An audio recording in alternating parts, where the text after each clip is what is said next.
اب مسلمانوں کو خطاب کر کے کہا جا رہا ہے کل یا رسول اللہ صلی اللہ علیہ وسلم، اور اے مسلمانوں آپ ان سے کہو آمنا باللہ، ہم نے اللہ پر ایمان لایا.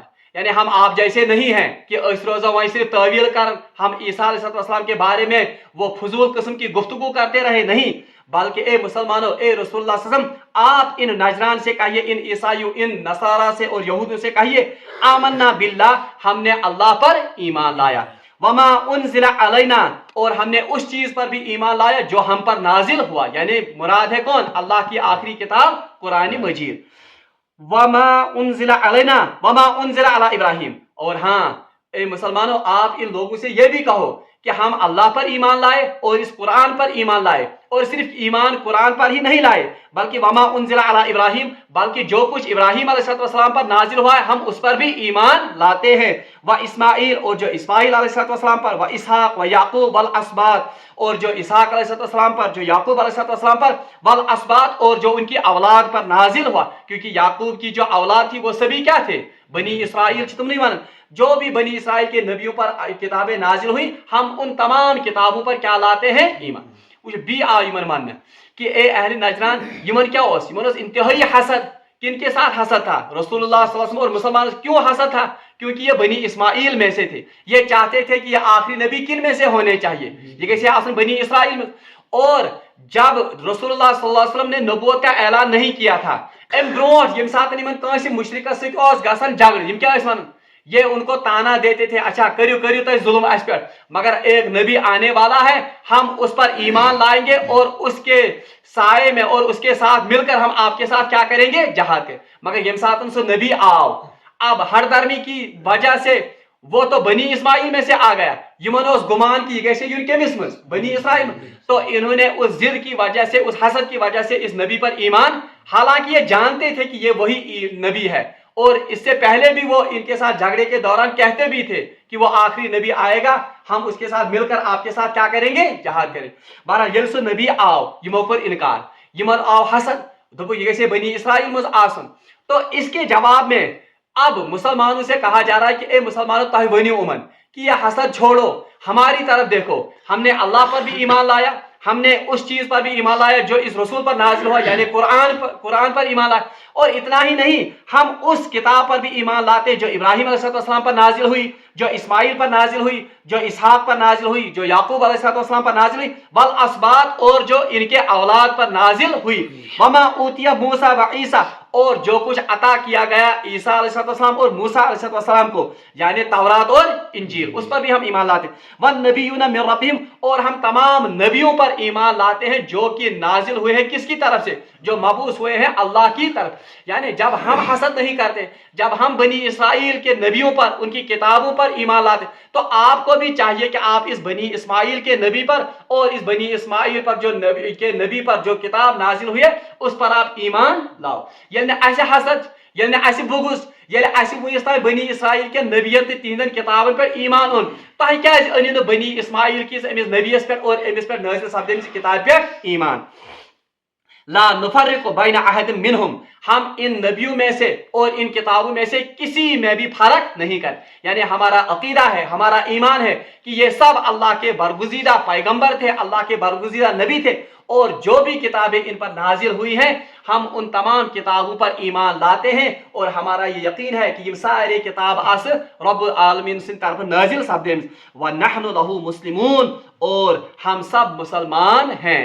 یعنی آج بھی مسلمان کا یہ عقیدہ ہے آمنت باللہ و ملائکتہ و کتبہ، ہم جملہ کتابوں پر ایمان رکھتے ہیں، و رسلی، اور ہم تمام رسولوں پر کیا رکھتے ہیں؟ ایمان. البتہ جب رسول اللہ صلی اللہ علیہ وسلم آ گئے، کل ہی ہم نے پڑھا کہ تمام نبیوں کو یہ وصیت کی گئی تھی کہ جب وہ آخری نبی آئیں گے تو اب آپ کو ان پر ایمان لانا ہے اور ان کے دین کی کیا کرنی ہے؟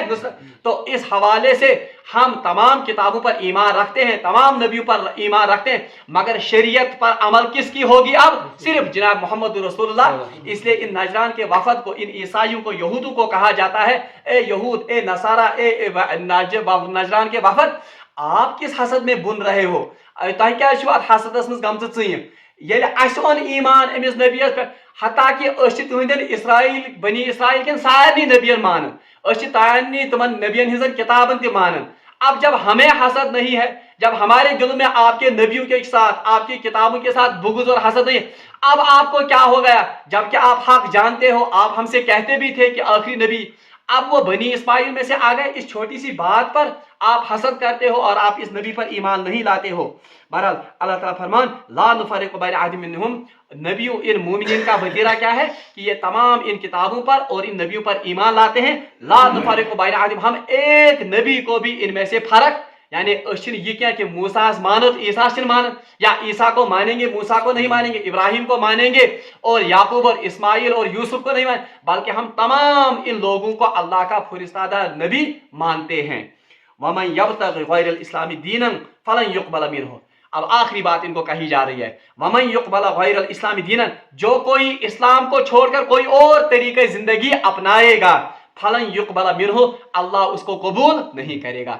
یعنی رات پوڑ کہ جب یہ آخری نبی آئے گا, اب تمام نبیوں کو یہ وصیت تھی کہ آپ کو ان کی مدد کرنی ہے اور آپ کے ان کے دین کی کیا کرنی ہے, نصرت اور اتباع کرنی ہے. تو پھر سے کہا گیا کہ اے مسلمانہ ون کہ تہ ونی سارے ایمان, البتہ اب جو زندگی گزارنے کا طریقہ ہے, اب جو شریعت چلنے والی ہے وہ کون سی شریعت ہے؟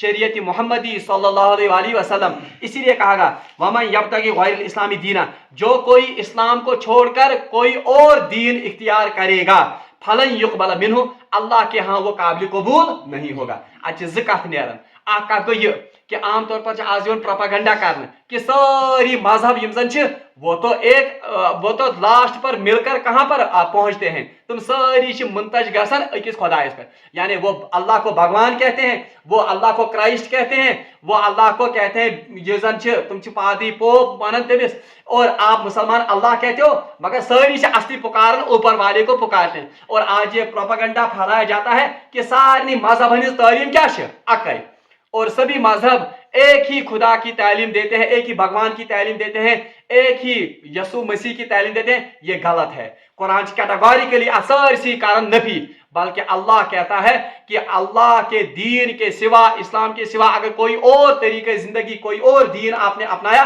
فَلَنْ يُقْبَلَ مِنْهُ, آخرت کے دن اس میں سے کوئی بھی آخرت میں قابل قبول نہیں ہوگا.